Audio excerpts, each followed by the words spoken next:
नमस्कार, मैं मोहन तिवारी। हमारी चुनाव को लेकर खास पेशकश चुनावी वादे कितने पूरे कितने अधूरे में आपका स्वागत है। आज हम चर्चा कर रहे हैं चुनावी वादों को लेकर धरसींवा और अभनपुर विधानसभा की दूसरे चरण की ये दो सीटें जो कि काफी अहम हैं और राजधानी रायपुर से काफी करीब हैं, लेकिन अपने क्षेत्र विशेष के कारण ये ग्रामीण इलाके माने जाते हैं। अब तेजी से विकास इन क्षेत्रों में हो रहा है, कस्बों से अब ये शहर बन रहे हैं ये दोनों विधानसभाएं, तो मुद्दे यहाँ पर काफी अलग नजर आ रहे हैं। ऐसे में क्या बोलते हैं समीकरण धरसींवा के, क्या कहना है अभनपुर के समीकरणों का, इसी पर आज हम विश्लेषण करेंगे। तो एक एक करके इन विधानसभाओं पर डालते हैं नजर और आपको कराते हैं अवगत चुनावी विश्लेषण से।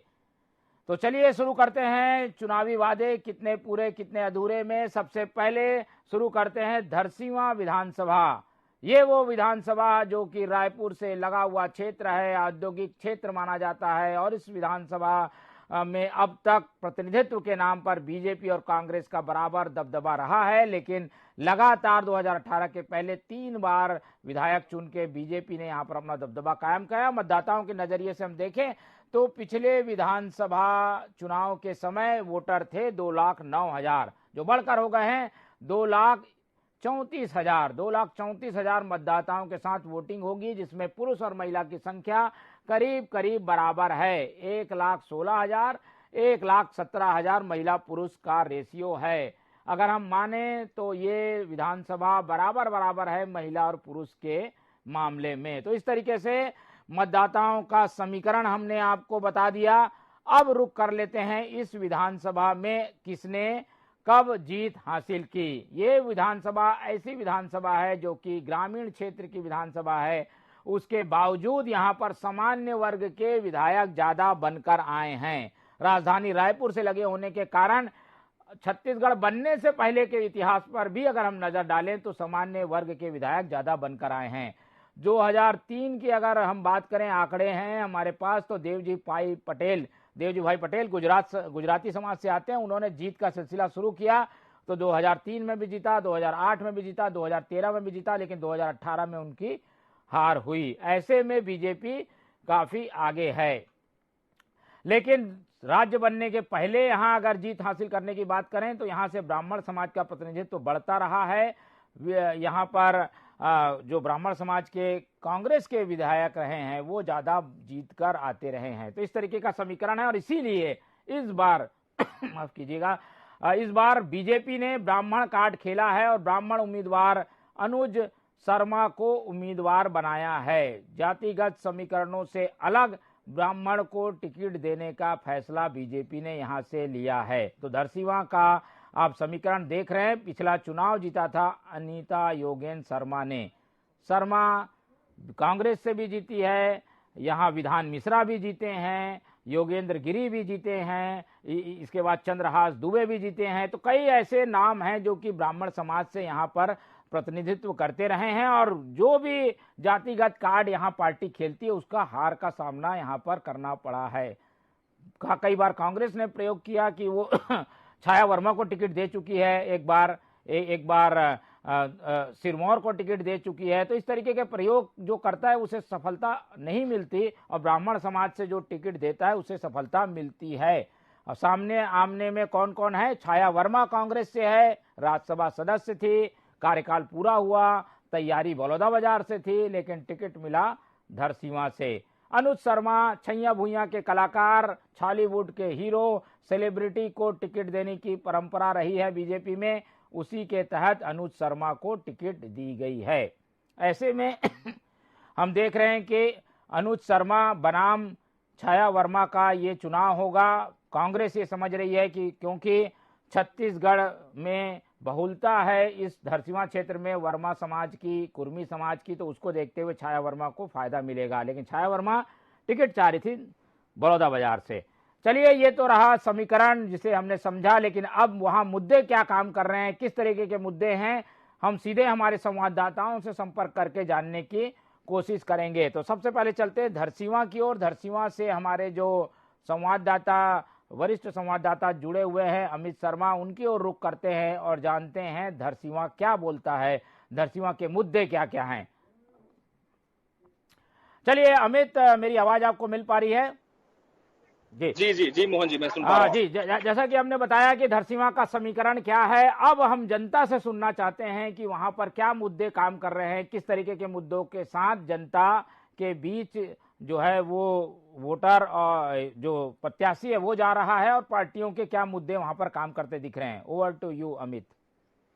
जी जी मोहन जी, जैसे मैं आपको बता दूं कि इस समय मैं धरसींवा विधानसभा क्षेत्र में मौजूद हूं और यहाँ की आम जनता को आप देख सकते हैं, चुनावी माहौल है। लगातार जो पार्टी के प्रत्याशी हैं वो इनके दर पर पहुंच रहे हैं, इनसे वोट की अपील करते हुए। लेकिन आज हम इन्हीं से जानेंगे कि ऐसे कौन से मुद्दे होंगे जिनके आधार पर वोट देने ये जाएंगे। और सबसे पहले हम आपका रुख करेंगे, आप धरसींवा विधानसभा क्षेत्र में निवास करते हैं, कब से यहाँ पर निवास कर रहे हैं? और आपने चूंकि पिछली सरकारों का भी शासन यहाँ पर देखा है, लेकिन क्या लगता है आज भी कुछ ऐसे ज्वलंत मुद्दे यहाँ पर हैं जो इस चुनाव में निर्णायक साबित होंगे? जी, मैं धरसींवा विधानसभा में मेरा पैतृक ग्राम है, ग्राम बिठिया खरोरा के नजदीक में, और काफी समय से मेरे पूर्वजों ने ही यहाँ निवास किया है, मेरा जन्म यहीं का है।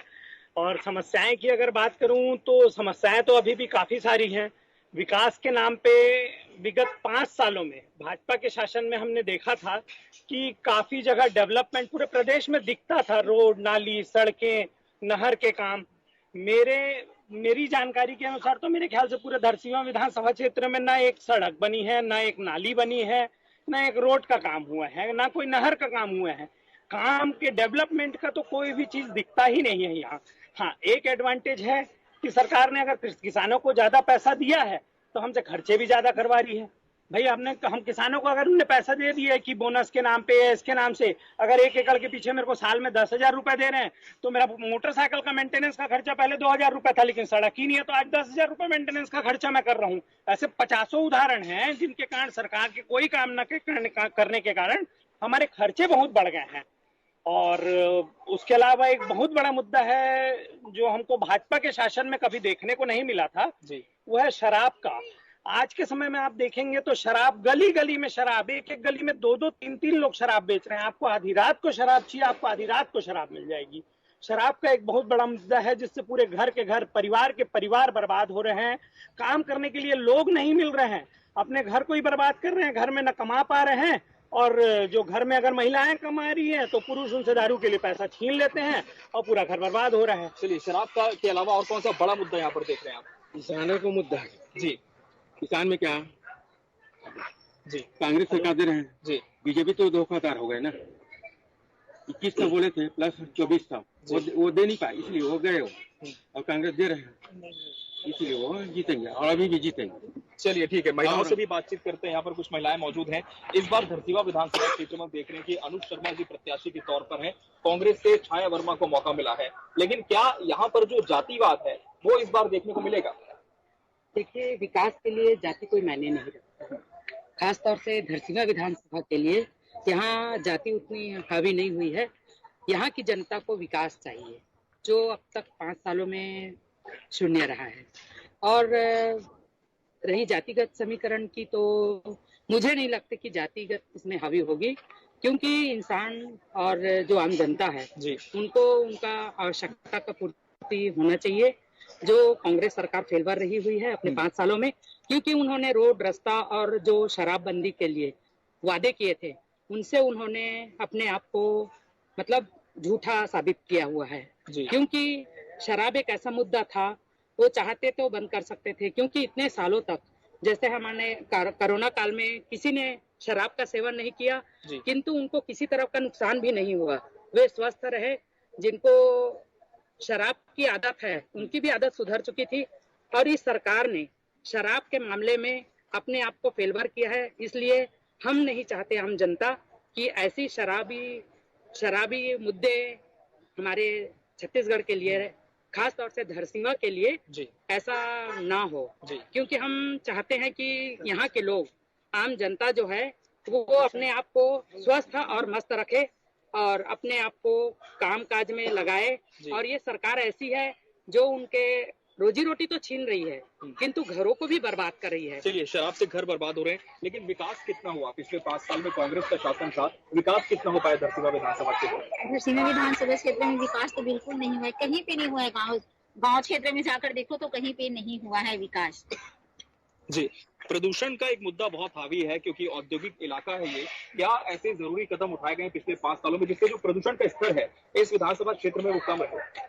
वो तो और बढ़ रहा है। कांग्रेस की राज आई है ना, जब से भूपेश बघेल आई है तब से और बढ़ गया है। और कंपनी क्षेत्र है उसको मना नहीं कर पा रहे हैं। और शराब तो धंधा बना लिए हैं और धंधा में उसमें का इनकम कमा रहे हैं और कुछ नहीं कर रहे हैं। जी, ठीक है। मोहन जी, कुछ युवाओं से भी हम बातचीत करेंगे। आप युवा हैं, इसी विधानसभा क्षेत्र में रहते हैं। रोजगार की जहां तक बात है, क्या लगता है युवाओं के लिए सरकार ने कुछ किया है? सरकार की तरफ से तो ऐसा कोई दिखाई नहीं पड़ता कि युवाओं के लिए सरकार ने, कांग्रेस की सरकार ने युवाओं के लिए कुछ किया है।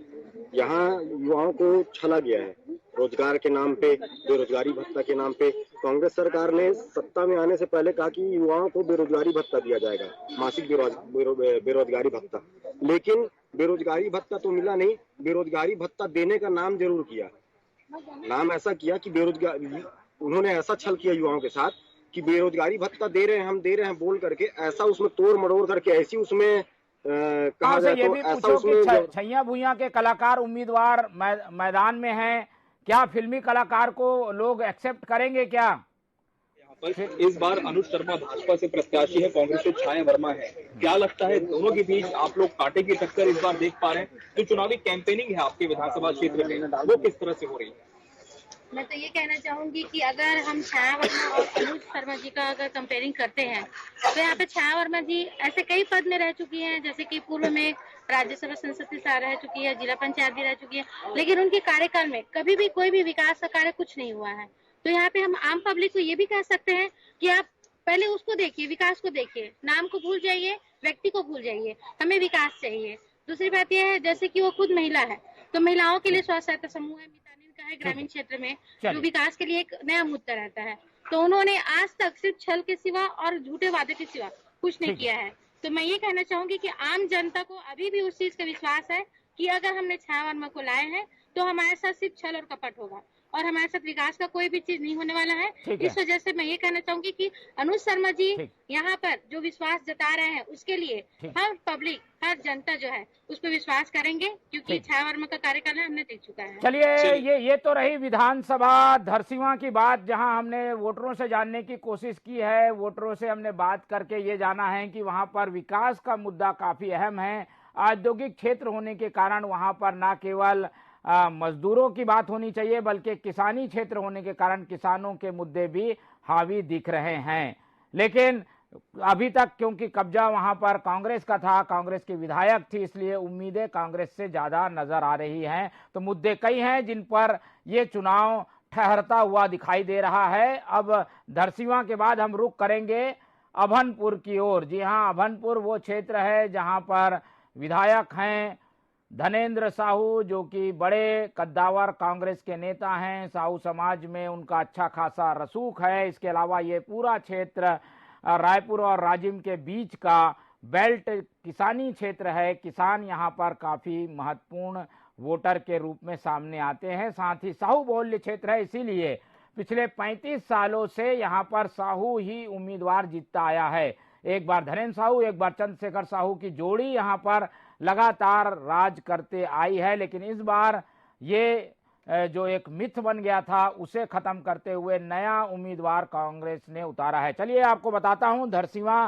के बाद अभनपुर विधानसभा का हाल। विधानसभा अभनपुर के अगर नजर डालें तो हम देखेंगे 2018 में 1,94,000 वोटर थे, जिनकी संख्या बढ़ गई है, अब 2,13,000 वोटर हैं। करीब 20,000 वोटरों की संख्या बढ़ी है। महिला और पुरुष का अंतर काफी कम है, दोनों बराबर ही है। करीब 1,06,000 1,07,000 वोटर महिला और पुरुष अभनपुर में हैं। अभनपुर ये पूरा इलाका किसान के लिए जाना जाता है। यहाँ पर सिंचाई की अच्छी व्यवस्था है। श्यामाचरण शुक्ला ने यहाँ पर अपने खास समर्थक धनेंद्र साहू को उतार कर ये सीट अपने कब्जे में की थी। तो काफी महत्वपूर्ण सीट है अभनपुर, जहाँ पर मुकाबला हमें देखने को मिलेगा धनेंद्र साहू बनाम इंदर साहू का। चलिए अब इस विधानसभा में जीत किसे किसे मिली है वो देख लेते हैं, उसके बाद आगे बढ़ेंगे। तो आपको बता दूं कि 2003 से अगर हम नजर डालें तो पहला 2003 का चुनाव धनेंद्र साहू यहाँ जीत के आए, 2008 का चुनाव यहाँ से चंद्रशेखर साहू जीत के आए, फिर 2013 में धनेंद्र साहू ने जीत हासिल की और 2018 में फिर से धनेंद्र साहू वहां से जीत कर आए हैं। तो चंद्रशेखर साहू को हार का सामना करना पड़ा है, इसीलिए अब वहां पर उम्मीदवार बदला गया है। एक ऐसी विधानसभा जहां रेशियो करीब करीब बराबर है, धनेंद्र साहू बनाम चंद्रशेखर साहू का मुकाबला यहां होता रहा है। अब डाल लेते हैं नजर कौन कौन मैदान में है, इस विधानसभा सीट में कौन कौन मैदान में है। आपको बता दूं, धनेंद्र साहू बनाम इंद्र कुमार साहू मैदान में है। धनेंद्र नाम है कांग्रेस के उम्मीदवार का, काफी वरिष्ठ कांग्रेस नेता हैं और एक बार कांग्रेस के अध्यक्ष की जिम्मेदारी भी संभाल चुके हैं। पिछले लोकसभा चुनाव में धनेंद्र साहू को लोकसभा चुनाव भी पार्टी ने महासमुंद से लड़ाया था, लेकिन उन्हें हार का सामना करना पड़ा था। खास तौर पर अपनी विधानसभा जो कि अभनपुर विधानसभा है, वहां पर भी वो कांग्रेस को लीड नहीं दिला पाए थे। हालांकि उनका क्षेत्र बदला हुआ था, लेकिन अपनी विधानसभा में भी उन्हें कमजोर स्थिति का सामना करना पड़ा था। बीजेपी के उम्मीदवार की अगर हम बात करें तो 2 बार के सरपंच रहे और 1 बार के जिला पंचायत सदस्य रहे इंद्र कुमार साहू को नए प्रत्याशी के रूप में मैदान में उतारा है बीजेपी ने। तो प्रयोग किया है 35 साल बाद उम्मीदवार बदलकर चंद्रशेखर साहू जो कि कृषि मंत्री रह चुके हैं डॉक्टर रमन सिंह के कार्यकाल में, उनकी जगह उम्मीदवार बनाया गया है इंद्र कुमार साहू को। इंद्र कुमार साहू सरपंच भी रह चुके हैं और जिला पंचायत सदस्य भी रह चुके हैं, अब नई भूमिका में नजर आएंगे। तो ये है चुनावी गणित अभनपुर विधानसभा का। लेकिन जनता क्या बोलती है, जनता का क्या कहना है, सीधे रुख करते हैं हमारे संवाददाता नितिन मिश्रा की ओर, जो कि बताएंगे कि अभनपुर की जनता का क्या कहना है, अभनपुर की जनता क्या कहती है। सुनते हैं हमारे संवाददाता नितिन मिश्रा से। नितिन, आपके साथ अगर लोग जुड़े हुए होंगे तो बात करिए, बताइए अभनपुर का क्या हाल है, किस तरीके के मुद्दे काम कर रहे हैं वहां।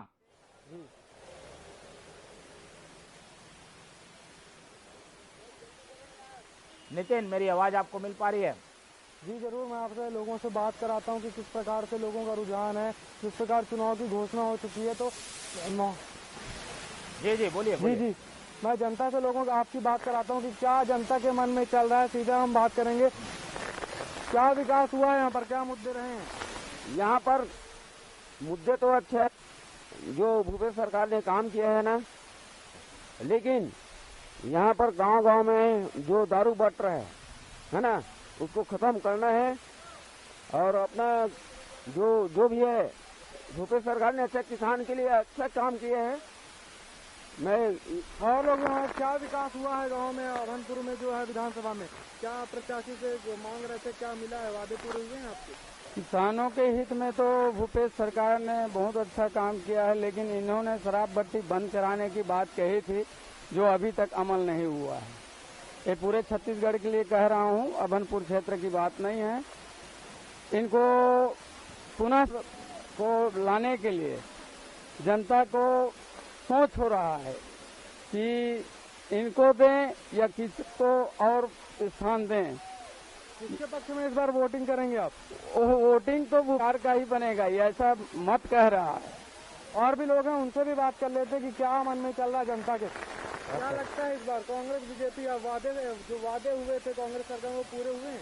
उसमें सिर्फ एक ही वादा पूरा नहीं हुआ है, शराबबंदी का। बाकी सब कार्यक्रम अच्छा है उसका।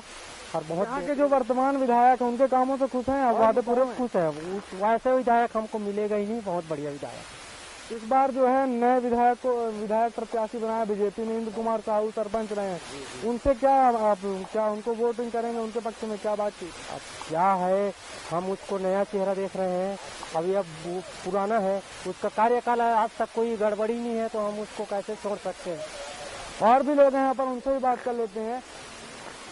क्या मुद्दे हैं जो पूरे हुए हैं, वादे जो कांग्रेस सरकार में हुए? नहीं हुआ है। क्या वादे पूरे होने थे जो नहीं हुए हैं? वादा कुछ नहीं, वहाँ का रोड है, ये सब कुछ विकास नहीं हुआ है अभी तक। मुख्यमंत्री बनल जी, उसको क्या काम होना चाहिए? अब जो नई अगर सरकार बनती है, नए विधायक को वोट देते हैं, तो क्या आपकी मांग है जो पूरी होनी चाहिए? विकास होना चाहिए, जैसे और कोई कॉलेज वगैरह खुलना चाहिए बढ़िया। ठीक है, और भी लोग हैं, ऑटो संचालक हैं यहाँ पर, किसान है तो किसानों से पूछिए। वादे पूरे हुए हैं? नहीं हुआ, बस किसान भरे का हुआ, बाकी आम जनता का कुछ नहीं हुआ। क्या आपकी क्या वादे चाहते हैं जो पूरे हों, जो पूरे नहीं हुए उन वादों के बारे में कुछ बताइए। अब जो करे सरकार अच्छा करे, तो ये गड्ढा वड्ढा रोड विकास करे, नाली वाली से एकदम कीचड़ का घर देखिए, दूर दूर कोई मार। विधायक जो यहाँ के धनेन्द्र साहू हैं, उनके काम से खुश हैं आप? हम नहीं जानते विधायक के बारे में, क्या काम किए कैसा किए नहीं जानते, इसके बारे में कुछ दिखा नहीं। और भी लोग हैं, उनसे भी चर्चा कर लेते हैं कि क्या उनके वादे पूरे हुए हैं। वादे सब सभी पूरे हुए हैं, लेकिन मैं एक चीज़ बोलना चाहूँगा।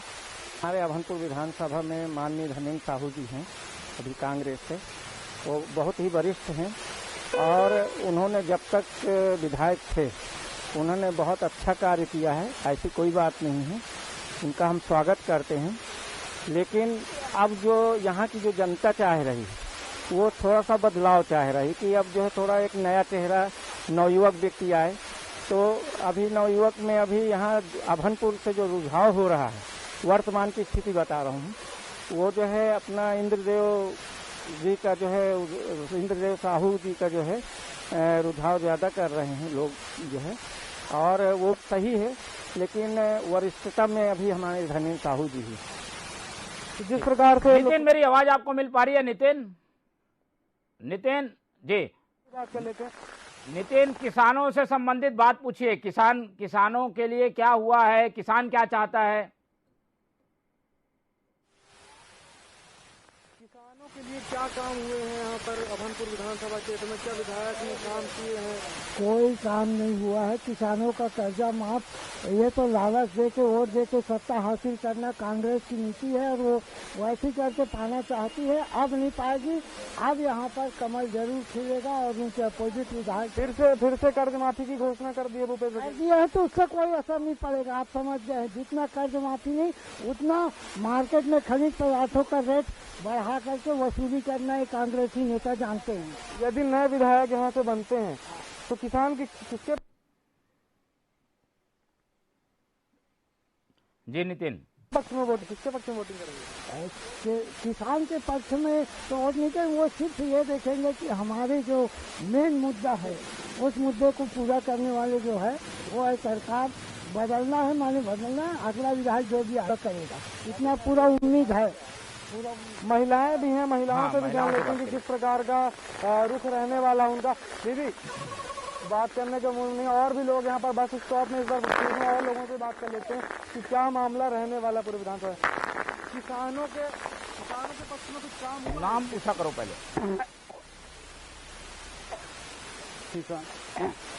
किसानों के पक्ष में कर्जा माफी। नाम आपका? हेमंत कुमार साहू। किसानों के लिए कुछ काम हुआ इस विधानसभा क्षेत्र में? कर्जा माफी किए हैं और रेट को बढ़ाए थे। वर्तमान जो विधायक है उनके कामों से खुश हैं आप? हाँ, खुश हैं। क्या चाहते हैं बोलना। अब वोटरों से ये भी पूछे कि वो चाहते क्या हैं, क्या किस तरीके का काम चाहते हैं, क्या वादे चाहते हैं सरकार से, प्रत्याशियों से। आप लोग क्या चाहते? जी आप लोग अभी विधानसभा चुनाव होने वाले हैं, 17 नवंबर 7 नवंबर को वोटिंग है। आने वाली सरकार से क्या उम्मीद करते हैं आप, क्या वादे चाहते हैं? क्या नाम है आपका? मेरा नाम आकाश पवन नौरंगे, अभनपुर से हूँ मैं। और जो चाहिए सर वो तो है रोजगार को लेकर ही है। एक अच्छा रोजगार को लेकर करे कि लोग जो है किसी भी प्रकार का रोजगार में देखेंगे तो जो बोलते हैं वो हो नहीं पाता है, तो उसके लिए प्रयुक्त प्रयास करना चाहिए सरकार को। जो आज कई युवा जो है बेरोजगार घूम रहे हैं, उनको रोजगार के डिजिटल हो चाहे फिजिकल हो, जैसा भी हो रोजगार का एक मुहैया कराया जाए। वर्तमान विधायकों के काम को लेकर क्या समझते हैं आप? सब अपने लेवल में वेस्ट कर रहे हैं, किसी को सकते हैं। महिलाएं भी हैं, महिलाओं से बात कर लेते हैं। आने वाली सरकार है, 7 तारीख को चुनाव होने वाला है, आप किसको वोट करेंगे, क्या उम्मीद रखती हैं आने वाली सरकार से, बताइए। पता है आप बताइए, आप युवा हैं, महिलाओं के पक्ष में क्या चाहती हैं आने वाली सरकार से? क्या नाम है आपका? ताबेश्वरी। क्या चाहती हैं आने वाली सरकार से? वोट करने वाली हैं, आप बताइए क्या चाहती है सरकार, क्या वादी है? ठीक है, और लोगों से चर्चा कर लेते हैं क्या चाहते हैं वो। व्यापारी भी यहाँ पर कई किसकी सरकार बनेगी, क्या लोगों के क्या मसले एक जन से चलिए, आपका नाम क्या है बताइए तो। चलिए नितिन, ये बताइए, आपने इतने लोगों से बातचीत की है, आपको क्या नजर आ रहा है वहां पर, क्या मुद्दे हैं जिनके आधार पर वोट करेगी जनता? नितिन, आप अपना ऑब्जर्वेशन बता दीजिए, क्या लोगों से बातचीत करके निकल के आया? जी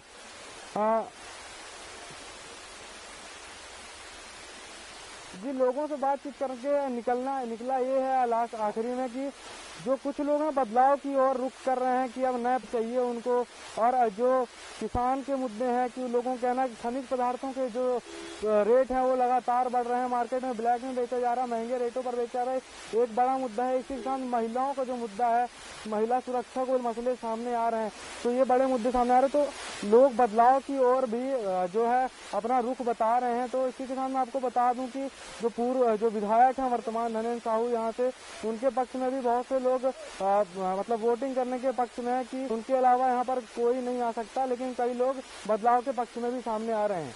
बिल्कुल, चलिए नितिन का ये ऑब्जर्वेशन सामने आया है और उसने जानने की कोशिश की है कि चुनावी वादों के बीच पिछले बार के वादे कितने पूरे हैं, कितने अधूरे हैं। जनता की मिलीजुली राय आई है, कुछ लोग अभी भी उम्मीद लगा के बैठे हैं कि भाई जो वादे हैं वो जरूर पूरे होंगे, कुछ लोग नए वादों का इंतजार कर रहे हैं, और यही चुनाव का नाम है। ऐसे में ही चुनाव करने की जरूरत है कि किसके वादे पूरे हुए हैं, किसके वादे अधूरे हैं, इस पर जनता अपनी मुहर लगाए। तो हम इंतजार करेंगे जनता के फैसले का। फिलहाल इन दोनों विधानसभाओं का हमने विश्लेषण आप लोग के सामने रखा, और आप लोग से उम्मीद रखते हैं कि आप लोग अपने विवेक के आधार पर सही निर्णय करेंगे, क्योंकि पब्लिक है, सब जानती है आज चुनावी वादे कितने पूरे कितने अधूरे में। फिलहाल इतना ही, आप लोग दीजिए मुझे इजाजत, रखिए अपना बहुत ख्याल, नमस्कार।